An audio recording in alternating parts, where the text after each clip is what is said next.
Feeling like a shark in a shrimp tank. Big fish, small pond in the shrimp tank. Hello and welcome to the video wrap-up show for the Shrimp Tank podcast in Seattle.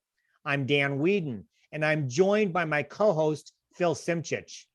We had a fascinating, fun, and spirited conversation today with Kim Carrick, founder and owner of Scratch Distillery. To catch the entire episode, and you should, subscribe wherever you get your podcasts. You can also find all our episodes on our website at shrimptankpodcast.com/Seattle. So Kim, in our earlier session, I asked you when you were starting your business whether you had a business plan or were winging it. And so people can tap into the full episode for that answer. What I'd like to ask you is, now you're 6.5 years into your business, are you winging it, or do you have a business plan that you prepare and update and follow annually to some extent? A little bit. We certainly write things down and we have ideas.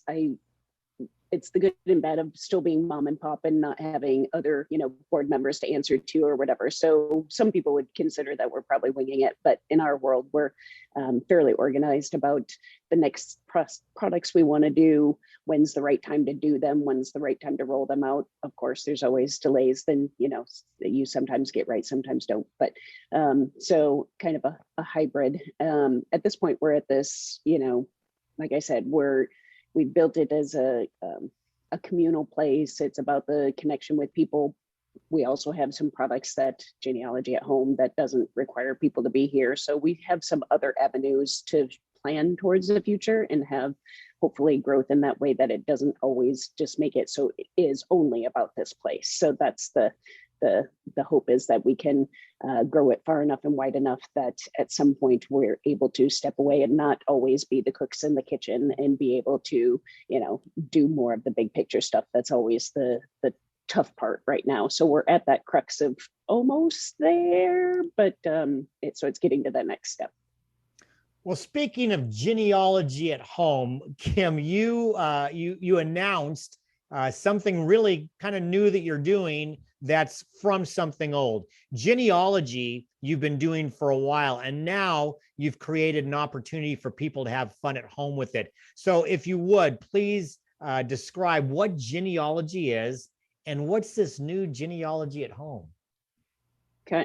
So original Genealogy is my concept that everybody can like gin. It's just finding your own combination of the botanicals that make it up. Doesn't have to be a juniper bomb, doesn't have to taste like a Christmas tree. It can be super floral or super citrus with just a little underbelly of juniper or the spices. So my comment is, if you like vodka, you like infused vodka, you can like a gin. It's just coming up with the recipe that you desire, whether it's for cocktails, straight martini, whatever. So the class itself usually has been about a 3-hour event where it's 8 to 10 people in the distillery, where it's all about the history of spirits, the production of them, how we do it, why we think it's different.